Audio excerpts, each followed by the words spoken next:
I'm so glad that you guys have joined us. And to everybody that's on Facebook that's joining in and everybody that will watch later, we're super glad to have you. Kaleem, thank you so much for being here with us.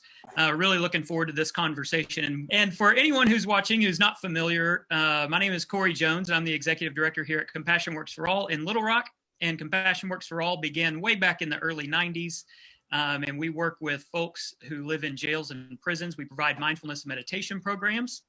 And our founder, Anna Cox, is actually going to be our guest next month. And so you'll certainly want to hear Anna's story and a lot about how we got going. But she began working with some folks on death row, and it grew from there. And in 2005, we became an incorporated nonprofit, and we've been doing our best ever since then to try to bring compassion and transformation into the lives of people in jails and prisons. So we're absolutely thankful for everybody that's joining in. And these first Tuesday conversations are still relatively new, but we wanted to find a way to connect with folks who support our organization, because as I look through our list of volunteers, of letter writers, of donors, of all the people who come together to make this work happen, I don't know many of the names on this list. So this is an effort to help me personally, kind of in a selfish way, get to know people, but also to draw us all together and to build a little bit of community and build a little bit of a sense of family around the work that we all care so passionately about.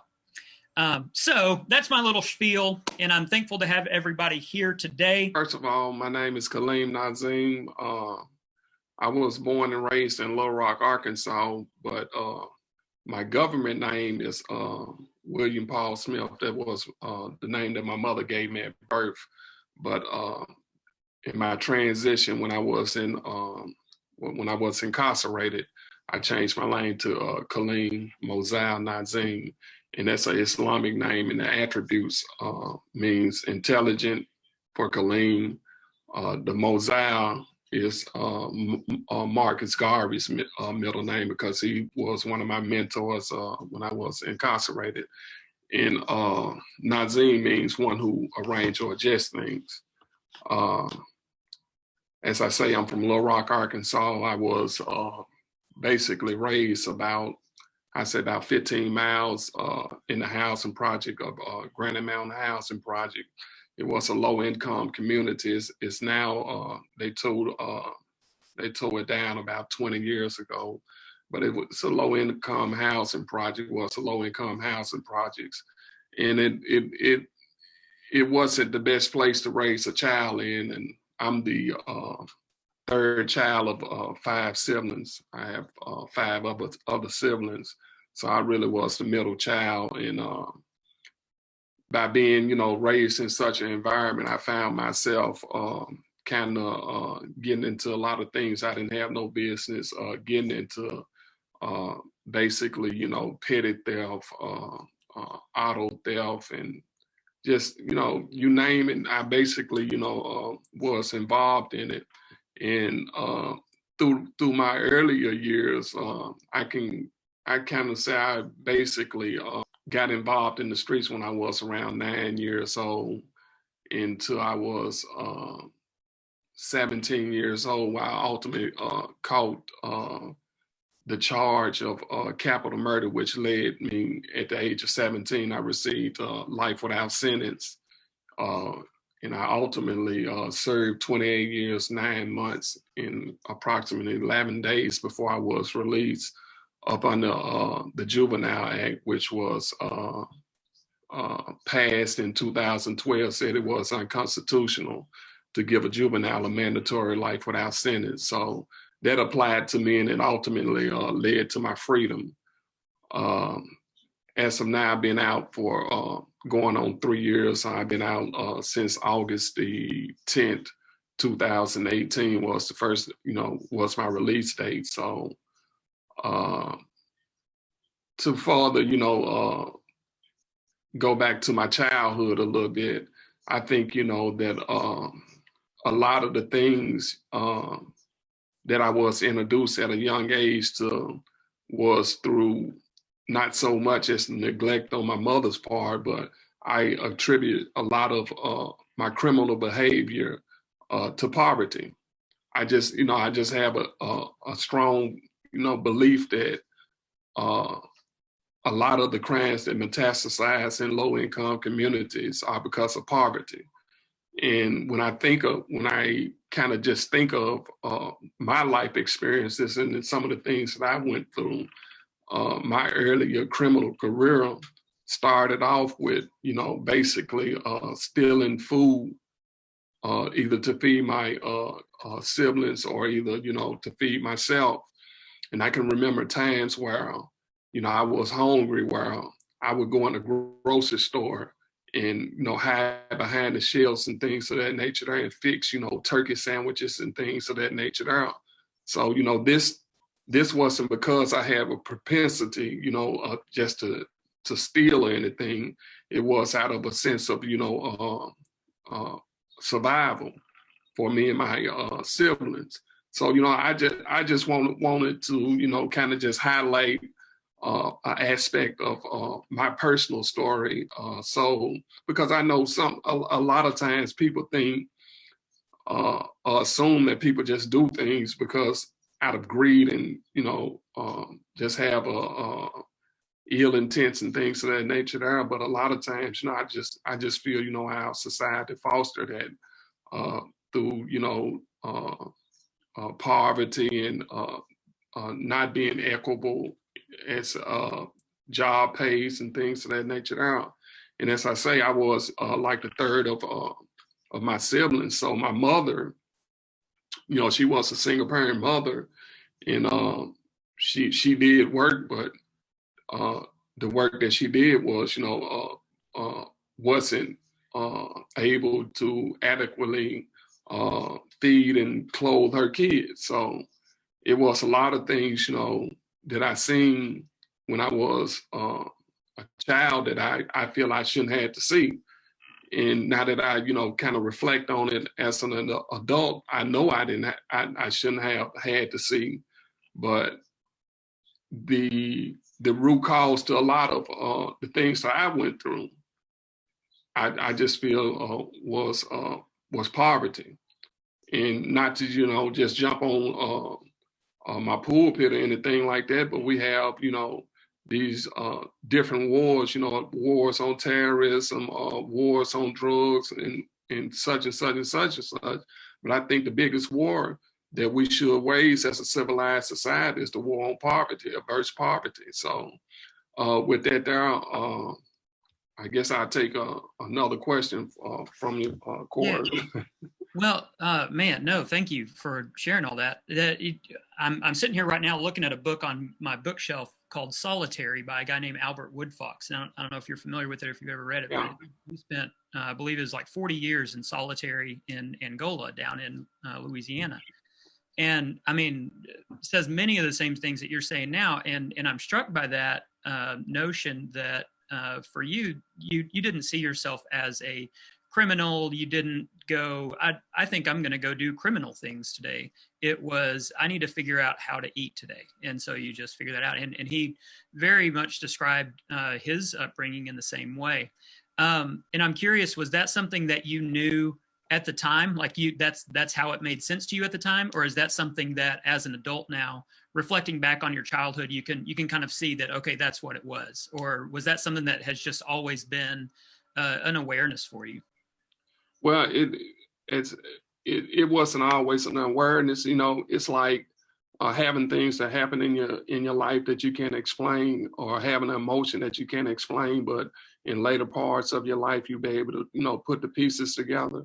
So it was something like that there, as far as just putting the pieces together as I went through life. And I guess we all do that there, as we grow into the people who we are becoming to be. So I can see that that process, what I'm saying, a maturing happening in all stages of my life. At the time, when I was like 9, 11, 12, 13 years old, all the way up until, going through those years and seeing the things that I seen and doing the things I was doing, I wasn't able to just like, well, I'm doing this here because of poverty, but I'm doing this here because of a sense of survival. They're just like and I'm not unique at all in these things, you know, because I have 1,000 stories I can tell you that correlates to what I'm saying about poverty. I was talking to one of my friends, my childhood friends, about a month ago, and he had brought something to my attention because he remembered this story, but I didn't quite remember it, but I know it's a true story because we used to go down to, it was a rescue mission down the street from the projects that we stayed in, Granite Mountain Housing Projects. And they used to have this big trash can behind the rescue mission where the items that they didn't want there, like throw them in the trash can and things of that nature there. So we'll go dumpster diving. You know, that's what they call it today. But we as kids, you know, we're just looking for something that we can make useful. So this particular incident, he tell me that I found a shoe. I found the first shoe, and it fitted my feet. And he found the second shoe, and it fitted his feet. So it was like, I'm not going to give you the shoe, and you're not going to give me your shoe. So what we're going to do is we're going to keep on looking in this trash can until we find something that we can agree upon. If you find something that I like, then I'm going to give you the shoe. But if I find something that you, and vice versa. So, you know, it's little stories like this here, and they're somewhat comical. But when I reflect on them and, you know, put my life into true perspective and what was going on, that's another story that, you know, kind of validates the point of poverty. So when I grow and I see things now, I can kind of juxtapose them against, you know, the pressures of my life as far as, you know, because when I was young and me and my family was going through the struggles that we went through, there wasn't anyone, or I don't remember anyone that really was beating the drums of change surrounding, you know, the low-income communities and poverty. So, you know, that's why I advocate for a lot of the groups I advocate for, because I just feel like it's my duty, you know, it's part of my responsibility.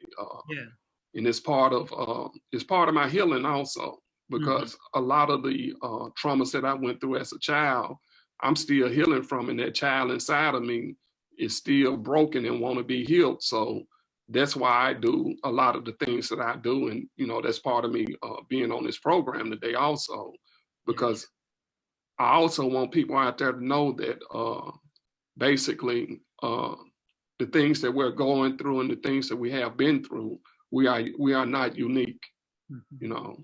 And once we understand that there and start growing from that perspective down, then, you know, we become a more shared community, and we'll be able to help each other a little bit more also.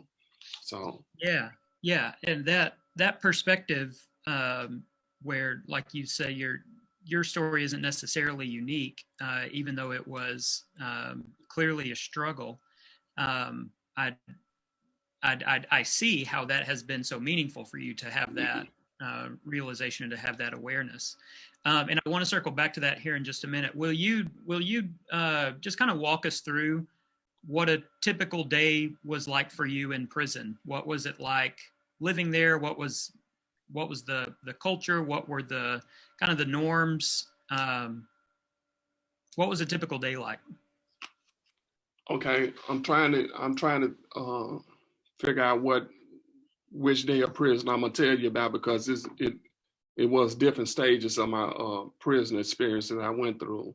There was the initial my initial intake days, which I can tell you was like one of the most scariest days of my life. There was the days when I found myself in solitary confinement, which I can tell you pretty scary also. Then there was the days where I didn't spend consecutively 4 or 5 years in one cell, or I can tell you about when I was a peer counselor So, it all depends on where I'm at on, on this, so, but I can tell you this here, my worst day out here beats my best day in prison. And it's like, I'm having a bad day today. I'm having a very bad day today. But this day today beats my best day in prison. And as far as, we hear different stories about prison, being incarcerated. We see stories about the physical neglect. But the worst part of prison to me is the mental torment, as far as, things may happen in your family where you have no power to weigh in on. Someone in your family might pass away that it takes 3 years for you to hear about. A member in your family may get molested, or, and these things, take a mental toll on a person. If it was just the bars and the isolation, that's one thing. But when you compact it with, the not having the ability to interact with the people that you love, you can say, kind of just imagine yourself or your child, or, your mother, your father, in a bad position that you don't have no control over. You can't even weigh in on it and say that, I support you, I love you, So, to me, this was the worst part of prison. And, we have things that happen in prison, in the Hollywood perspective of prison, kind of over dramatized sometimes, like every day someone getting stabbed, or every day someone getting raped and things of that nature. Well, that's just not true. And I won't sit here today and paint a picture that, guys who are incarcerated are, just vicious, like they portray it in the movie. Now, those type of things do happen, but for the most part, on a daily basis, you are forced to really deal with your circumstances on a psychological level, as far as, Yeah. So. Yeah. Well, and I hope I answered your question. Yeah. Too. No. Absolutely. Absolutely. I know that you mentioned today's been a rough day, and please feel 100% free to say yes to this. But do you want to pause today and pick up on a different day? Would that be helpful for you? No. I think it'll be good to power through it. All right. Well, the offer's on the table, and if you ever reach a point where you're like, you know what, my mind's just not here, please feel 100% free to say so, and we can all figure out how to get back together on a different day. But I want to make sure that you're taken care of. Let's shift gears and get in a little bit to mindfulness and meditation. I'm just curious, what role has that played for you? What impact has that had on you? How did you first come across it? Talk about that for a little bit. Well, I can't talk about mindfulness and meditation without talking about my spiritual mother and Miss Anna Cox. And I did see Anna jump in and join us. Is Miss Anna? Well, I can't talk about that without talking about her, because that's how I was first introduced to mindfulness and meditation. But I was introduced to Miss Anna Cox through my beloved brother Omar Muhammad, who also was incarcerated with me at the time, and he the one who officially introduced me to Miss Anna Cox, and she was coming down to the institution, and basically visiting the guys on death row. So after she was introduced into the prison system, Brother Omar befriended her. And through their friendship, we created a meditation class that really kind of morphed into a spirituality class. And that was when I really was truly, let me see how to say this here, introduced to my most authentic self through the some of the meditation classes that we did. So I feel like in those initial groups that we had, it was about 10 of us that formulated the class. It was like me, Brother Omar, Brother Whitford, Witherford, Brother Buchanan. And I'm naming these brothers off because they was the core of our group. And through the years we formulated, it's like, we didn't say this, but we all felt this, that we were all Anna kids. And no matter what unit that we went to, it's like we understood on a real on a level that we were family, we were brothers, we were all of the same community. And we had Muslim, Christians, Buddhists. This was the first eclectic group, spiritual group that I ever been a part of. But we didn't argue the principles of our different belief systems. We like complemented each other, and how did they align with each other. And we got some good work done. We were challenged to really, look at ourselves and deal with the issues of our hearts and, a lot of our traumatic events. And I'm talking about, it's real when you got a room full of guys, and for the most part, everybody had a life without sentence, where we're just sitting around crying like babies and, dealing with some deep seated issues. But the thing is, there wasn't how sometimes, and I don't, because I do this, Cyril, and, I fight it sometimes. Sometimes when we as grown men and surely as grown women also, we find ourselves being emotionally vulnerable, crying and boo-hooing. We like, it's like a semi-shame base come to you. But in this group, man, I'm talking about, in this group, we were able to relinquish and, just let off a lot of the things that we had been holding on to for 20, 30, and sometimes 40 years. And it was refreshing and liberating. So,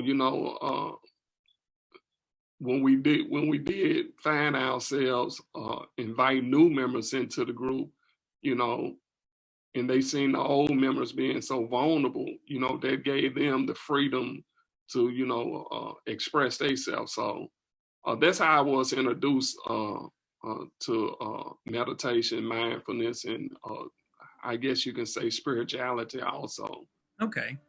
And so you were incarcerated for close to 29 years. How long into that was it when you were first introduced to Anna and became part of this group? I think I was like 24 when I first was introduced to Miss Anna. So I say about 7 years into my incarceration. Yeah. Now don't my timing may be a little bit off, but yeah. It was pretty. I was fairly young at the time. Okay. I say from 23 to 24, 25 years old, somewhere like that. There. Okay. So and how did that impact your just kind of talking about the day-to-day life in prison? How did that group impact you from that time moving forward? Well, at that time of my development, I was really still in my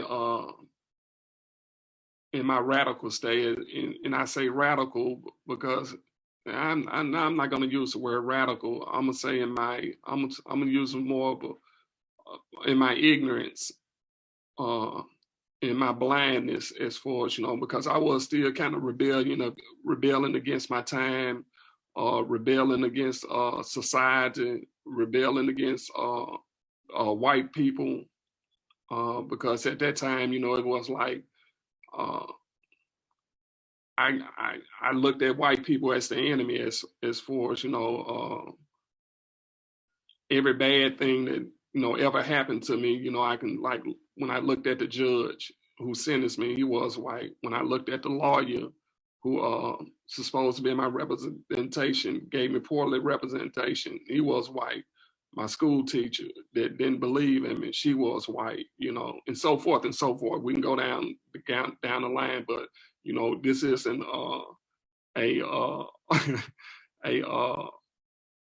a charge against all white folks, but at the time, all Caucasians, but at the time it was in my mind. So just the truth be told, when I first met Miss Anna, it's like I ain't really rocking like that with no old white woman, so so that was a testament to her compassion and her love, because through the years, as I watched it, and Brother Omar, like, man, she good people. And the respect that I had for Brother Omar allowed me to open up a little further to her, and just really take a look at what she got going on. And through the years, it was like I came to the realization, or you can say I had an epiphany, that it's not really what a person say, it's what a person do. And that allowed me to open myself up to the ideal of listening to her, and receiving the information that she had to offer me. And I think that was the best thing that I did during my incarceration on a spiritual level, was open myself up to her tutelage. That's wonderful. And there are about 27 questions that I want to ask just from that part, but do want to keep us trucking along. But you mentioned that the group that you were part of had all kinds of very ecumenical and diverse in the theological background. I come from a Christian background myself, and have long said that I've found that the teachings of Buddhism, the practices of meditation, sort of get me on my seat to do the deep inner work in myself, and then I feel Jesus calls me off of my seat to go be with people who need this compassion, need this healing, and that's how one has informed the other for me. And I'm curious what that's been for you in your faith as a Muslim man. How does one inform the other for you? Well, I have a very eclectic background also. My grandfather was a Baptist preacher, and my mother, she required all her kids to go to church, and all my godmothers, all of them on Wednesdays, Miss Irene made me go to church and things of that nature there. So when I was in prison, when I came to prison, I converted or came into Islam. So, and then when I met Miss Anna, you know what I'm saying? If Jesus, Buddha, and Muhammad met each other, I don't think that they will argue over labels as and I think, what I'm saying, a lot of times when we deal with matters of religion, that a lot of times when you find those type of arguments, you're not really embracing the true concept of that particular belief system. And I think that you're really more so embracing the ideologies of men instead of the belief, the true principles behind the belief system. So I can say this here, that a part of me is a Baptist preacher, a part of me is a Islamic imam, and a part of me is a Buddhist priest. Because my imagination process that has gotten me to this point in my life, all of those entities, all of those religious beliefs has accumulated in me to make me who I am right now. So, like my wife, she's a Christian, and I wouldn't want to make my wife a Muslim because I love her in her Christianity. And Miss Anna is a Buddhist. I wouldn't want to make her, other than what she is, because I love her in her essence of who she is. So I don't know if I answered your question or not, but for some reason, I feel like, Corey, that we kind of in the same groove with that now. So yes, I just have a kind of a personal bias that any philosophical, theological, spiritual discussion, when a question is asked and the answer starts with, well, I feel like it's going to be good because there's just so many layers, and I'm for me personally, and I know this is not why any of you are here to listen to me talk about my personal life, but for me personally, I'm just kind of past the easy answers, and I feel like things are multi-layered, and if we have an easy answer to a spiritual problem issue, then we're probably, I don't know. I'm going to turn terribly critical here if I'm not careful. So I'll just stop there. But I think we are. I think we're kind of tracking in the same space. So thank you for going there, for answering that. So we've got just a few minutes left before I want to open it up to any questions or any comments. But can you tell us a little bit about where you are now? You had mentioned earlier your advocacy and also just kind of some of the things that you're working through now, just in your personal life of still dealing with some of the things from your childhood. Like what's life looking like for you right now? Well, right now, I work for Decarcerate. It's an Arkansas-based organization who advocates for the ending of extreme sentences, also to change, prison reform and things of that nature there. I'm a member of ICANN, a Washington, D.C. based organization who primary focus is on ending death by incarceration, life without parole, and extreme sentences for juveniles. I think that's very important. I'm also a member of the Arkansas Poor People's Campaign. I try to, advocate, for the things that I feel, needed to be implemented into our society for the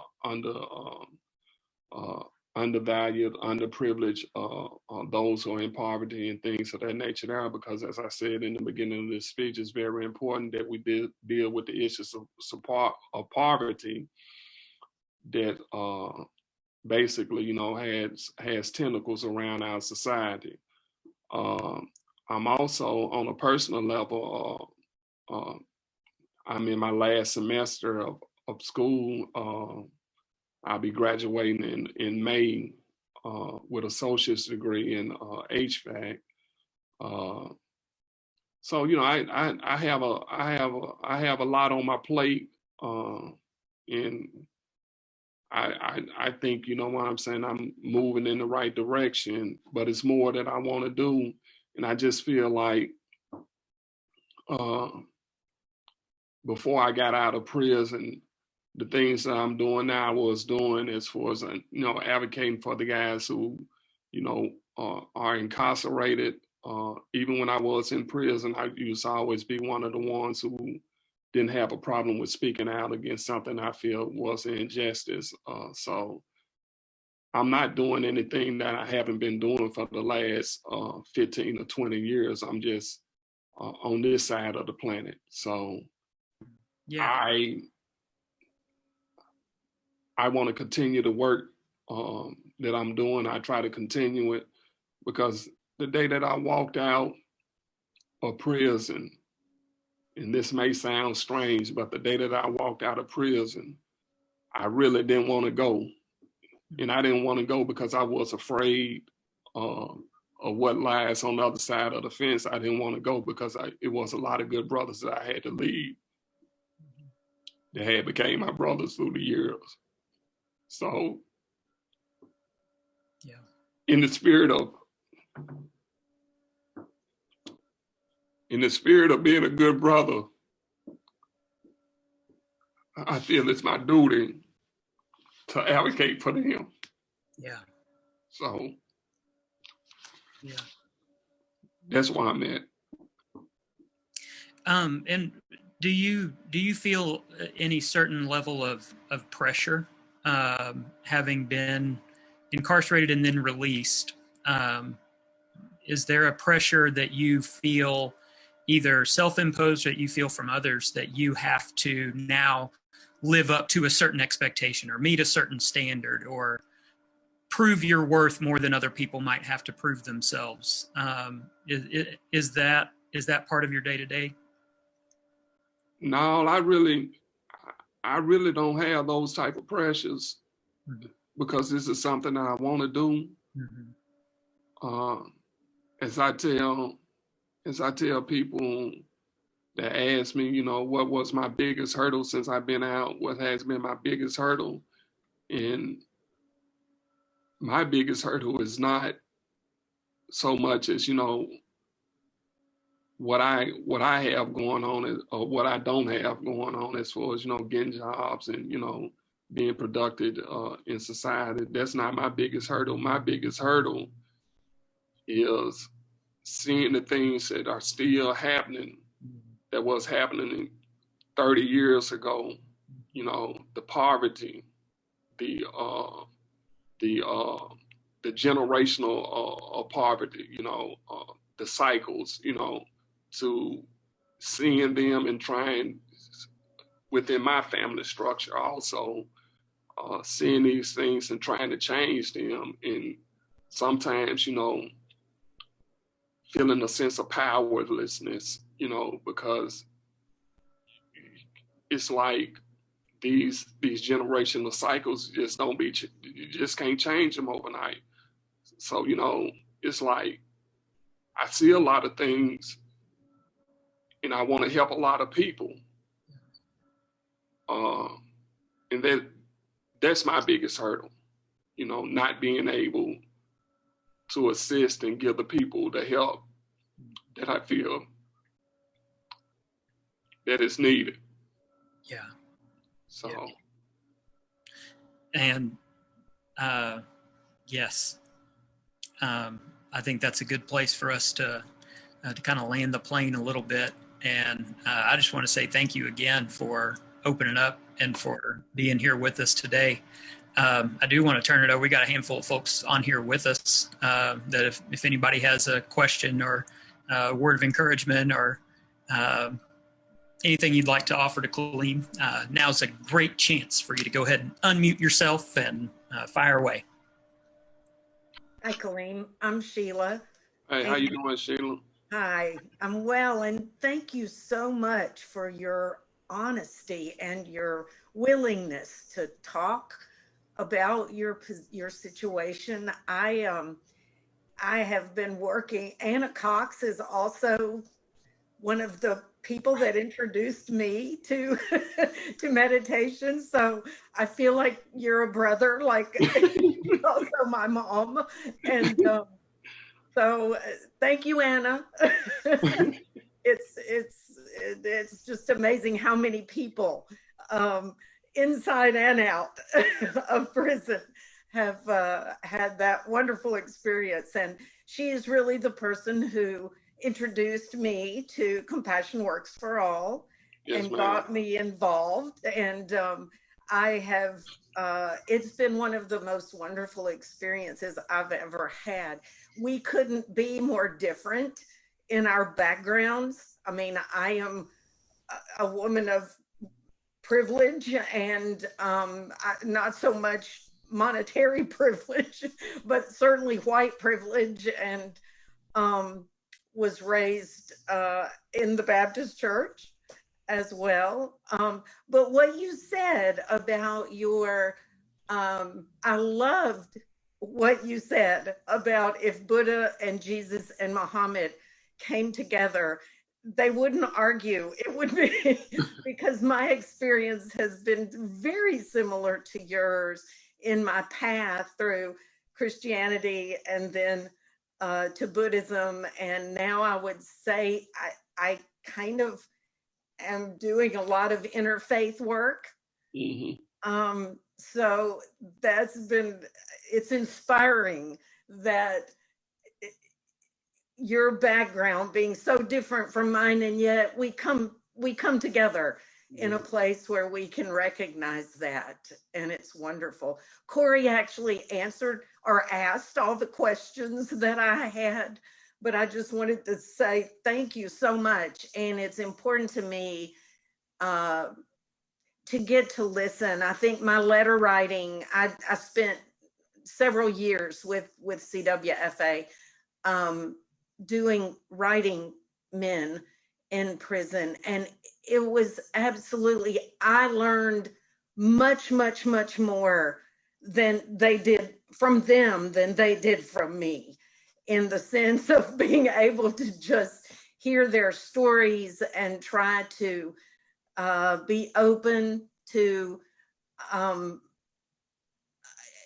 just helping me understand. It was such an experience I had never had, and helping me understand who they are and where they were coming from was just so valuable in my life.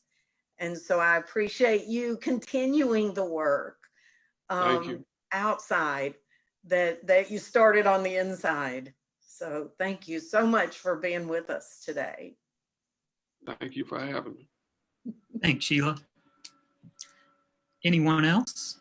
Well, as Sheila and Corey already know, first of all, I want to thank you so much again for your honesty and for being willing to share your story here with us today. But as they already know, I've gotten really interested, both for personal reasons, because I'm a meditator, and for lots of other reasons, and also because I'm a sociologist who can't help but be that. I've gotten really interested in positive experiences with silence. And, in this culture, we're often taught to run from silence and to stay busy and not to spend that quiet time. And so I'm just always wondering, when silence is a positive, healing, opening up experience, how that works in a person's life. And of course, meditation is silent and teaches us to, I don't know, one of the words I like that people sometimes use is to experience a kind of spaciousness, where instead of getting narrowed down, things open up and the silence is very full. It's not empty, but it's different for everyone else. And I don't know if you have any comments about your experience with silence and the way that practice has figured in your life in a positive way, or maybe this question doesn't make sense to you, but if it does, I'd love to hear some comments about that. Well, it makes a lot of sense because I can recall many a nights and many a days, just and a lot of times, and I hope I'm not misunderstanding what you're saying, because a lot of times in prison, it's like you can be in the midst of noise, but still be in a silent space. And I found myself doing that a lot. And I kind of, today I still, use some of the same practices today that I used when I was in prison. But when I was in prison, I used to get in my space as far as, some call it meditation, some call it living out your head. Guys in prison, we always call it living out your head, get in my space, and I'm laying on my bunk and just, trying to, block out the walls of the prison, the noise, and, just get in my own space and trying to figure out, my life in general and, where I'm going, why I didn't been and things of that nature there. But when I was in prison, I used to always find myself in a space where what do my life look like? How do I want my life to look? Why do I want to be? How do I want to be perceived as a person? How do, and so forth and so forth. But when I do the same practice today, I see myself in the way of how can I help others? How can I be a benefit to the world?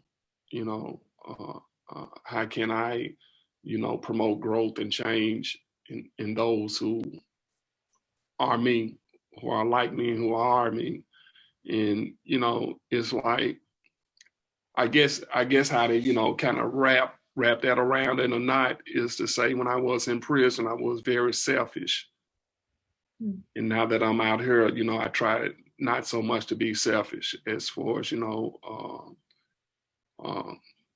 and I guess it's not me, it's my spirit, because I kind of, that space that you're talking about, I kind of like, it's like when I was physically incarcerated, I was like unchanging that part of me that, kind of left my body, that was my freedom. So now that I'm physically free in free society and free can, go outside and, at 12 o'clock at night and watch the moon. And now that part of me isn't, contained.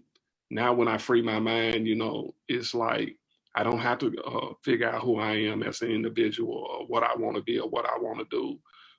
But now it's more so I'm trying to figure out, that part of me trying to figure out how can I help others, how can I contribute positively to their life and so forth and so forth. So I hope I answered your question. Yeah, and I was intrigued earlier by what you said about meeting your authentic self, and that feels like that what you've been talking about is maybe part of that process, and the silence digging into that. It's just something I'm thinking about as you're talking, but I don't want to take away from other people's time by just continuing to comment. You did answer my question, and it always leads to more, but I want to yield the time to others. Thank you. Thank you, Stella. Christina Jones, looks like you might have a question. Hey, Kaleem, I'm Christina. I'm Corey's wife. Hey, how you doing, Christina? I'm great. How are you? I wasn't able to jump on till later because I'm managing homeschooling kids at the house, so you may have already talked about this, but I imagine that in prison that mindfulness wasn't exactly looked at as like a real manly, masculine kind of hobby to engage in. And so I'm just curious if you were, harassed or made fun of by anybody and how you handled that. And did you yourself get any converts over to meditation after they saw, how it personally impacted you? Well, really, to tell the truth, it's not so much as it was frowned upon, but everyone had a different way to practice, their meditations or getting in their own personal space. And everybody understood, especially a long time, as we understood that, if a person kind of go to his cell and put his curtain up, then he don't need no bothering. You know, if a person is just laying it on his rack, you don't just go and disturb that piece. Or if a person is visiting someone, you know, like a CRA or something like that down, then you know what I'm saying, everyone, you know what I'm saying, is mindful of that there and respectful of that there. So it really, in answering your question, there really wasn't a big stigma on, you know, people, you know, getting in their own space or, you know, exploring themselves and, you know, getting in tune with what they got going on in their head and, you know, kind of, you know, just doing a lot of self reflection. I think, you know, the best of us do that who are become incarcerated. So in answering your question, I have to say, no, it really wasn't a big, you know, shame, you know, people in shame. Steve is just like alone time. Give me some space. Yeah. Yeah. No, I put a Post-it note on my bedroom door to tell my kids, Mama is having alone time. Do not knock. Yeah. Yes, but I do like that you questioned whether meditation is a manly thing to do or not. I'm trying not to be offended by that. I'm just saying some people might think that. Some people might think that. And some people don't. So there we go. All right. Anyone else? Does anyone else have a question? We're right at the 1 o'clock mark here. And so I do want to respect everyone's time, but I certainly don't want to shut anybody down if there's anything else anyone wants to contribute or add. I did get a question that was texted to me from a friend. She says, okay, this may have been answered before she got on, but beyond working to bring limits to life and death for offenders in prison, what would you say needs to be done to reform jails and prisons to improve recidivism rates? I think one of the big things that need to be done within our correctional facilities are to one, focus on not so much punishment phase, but the mental health issues, because I just feel, you know, that 90% of the people who are incarcerated have mental health issues. So we need to do a more clinical approach to the way we treat individuals who are incarcerated. And also we need to start educating the guys that we have incarcerated. Because as I said earlier in the program, this semester, I'll be graduating with an associate's degree in HVAC. But I did 28 years in prison, and I wasn't able to receive any kind of vocational training, any kind of college courses or anything like that there. So I'm just a firm believer that education expands a person's mind in his ability to support itself and things of that nature there. So we have to make an effort on educating the guys that we have incarcerated, because if we want them to truly be productive citizens, then we have to give them the tools. And I'm sure, you know, that on a fundamental level, we all can agree upon that there, because I'm sure that you ask your kids, and everyone asks their kids who are parents, what do you want to be when you grow up? And within the framework of that question, we are telling them to decide what you want to be, because we understand that whatever you want to be in life, that's a process to getting there. Mm-hmm. So the guys who are in prison, and I speak this truth to myself, that when that fundamental question was asked to me when I was 8 or 9 years old, I used to always answer, I don't know. So when you don't know what you want to be, then you know what I'm saying, they gave the elements of the world to form me into what they want me to be. So the same question must be asked to each individual who we have incarcerated. What do you want to be when you grow up? But when they are able to answer that question, we are, as stewards, we are responsible for giving them the information that is required to allow them to be that. So in answering your question, one, I think there should be more mental health provided to the guys who are incarcerated. And two, it's education, because both of them are very important. So that makes total sense. Thank you. Yeah, I'm glad you brought that up, Christina. In part of our work here that I'll share with everybody, just in case you've not heard, we have begun working with people in reentry centers. We're currently offering programs 3 afternoons a week over at Hidden Creek. That's located kind of in the middle of Little Rock here. And pretty soon we'll start offering yoga programs for women at Hope Rises Reentry Center. And the more we get into the reentry process, the bigger the problem feels, because there's just so much involved in it, so much pressure applied to people that are in the process already. And like you say, so little resources are given, and they're asked to do a monumental task with very little tools, resources, and assistance.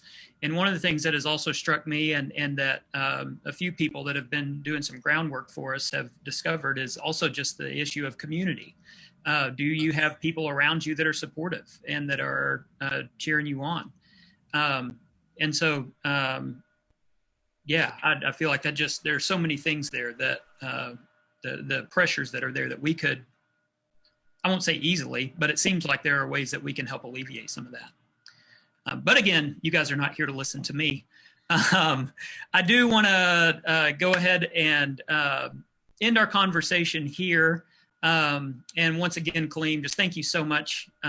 This has been eye-opening and encouraging and uplifting, and every good emotion has been hit today. So thank you so much for that. And especially just for who you are and the work that you're doing now. Arkansas is going to be so much better because of you.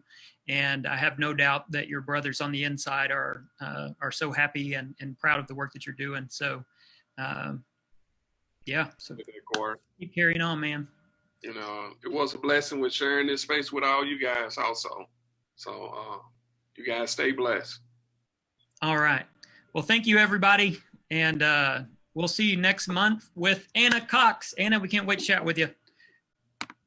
So we'll see you all soon. Okay. Thank you.